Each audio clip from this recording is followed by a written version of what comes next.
90 days weight loss challengeல இன்னைக்கு டே 4 with food and self love பார்க்கலாமா? First நான் என்ன சாப்பிட்டேன் அப்படிங்கறத வந்து உங்கள்ட்ட சொல்லிடுறேன். as usual எழுந்து நான் வந்து தண்ணி குடிச்சிட்டு அப்புறமா டீ குடிச்சிட்டு மெடிடேஷன் பண்ணேன். மெடிடேஷன் பண்ணி முடிச்சிட்டு மார்னிங் வந்து தோசை வித் புதினா சட்னி சாப்பிட்டுட்டு பச்சை பயிறு சாப்பிட்டோம்.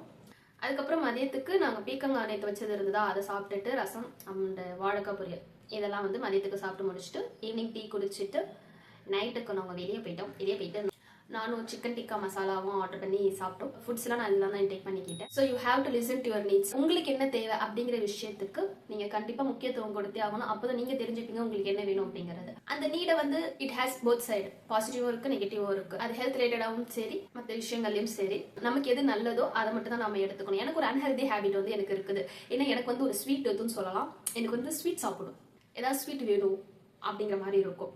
இதுக்கு முன்னாடி நான் ஒரு 2 years பேக் நான் வெயிட் லாஸ் பண்ணணும்னு நினைச்சேன். அப்போ பண்ணப்போ பிசிஓடி எனக்கு பீரியட் சைக்கிள் ரெகுலர் ஆகணும், அதனால நான் வெயிட் லாஸ் பண்ணப்போ நான் கண்ட்ரோல் பண்ணிக்கிட்டேன். ஸ்வீட் மேக்ஸிமம் சாப்பிட மாட்டேன், பட் சாப்பிடுவேன்.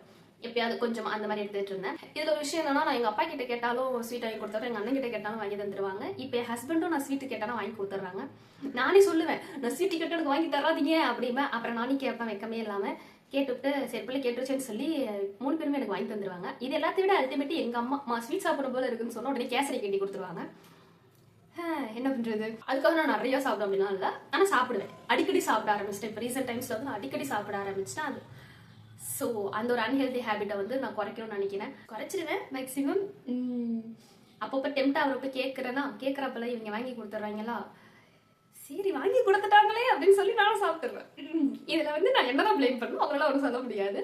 ஸோ யா, எனக்கு அந்த ஒரு அன்ஹெல்தி ஹேபிட் இருக்கு. ஸோ நான் அதை வந்து முதல்ல கொஞ்சம் அதை வந்து நான் லைஃப்ல இருந்து ரிமூவ் பண்ணணும்னு நினைக்கிறேன். ஸ்வீட் சாப்பிட்றது தப்பு கிடையாது, பட் அதிகமாக அடிக்கடி எடுத்துக்க கூடாது, அவ்வளோதான். ஸோ இன்னைக்கான ஜர்னலிங் ப்ராம்ப்ட் என்னன்னு பார்த்தீங்கன்னா, எந்த ஒரு அன்ஹெல்தி ஹேபிட் வந்து உங்களுக்கு இருக்குது, அந்த ஒரு அன்ஹெல்தி ஹேபிட்டை நான் என் வாழ்க்கையிலேருந்து எதை போக வைக்கலாம் நீங்க நினைக்கிறீங்க அப்படிங்கிறத ஃபர்ஸ்ட் நீங்க தெரிஞ்சுக்கோங்க. தெரிஞ்சுக்கிட்டு அது கமெண்ட் செக்ஷன்லையும் சொல்லுங்க. ஸோ நானும் தெரிஞ்சுக்கிறேன். உங்களை நாளைக்கு பார்க்குறேன். பை தங்கன்ஸ்.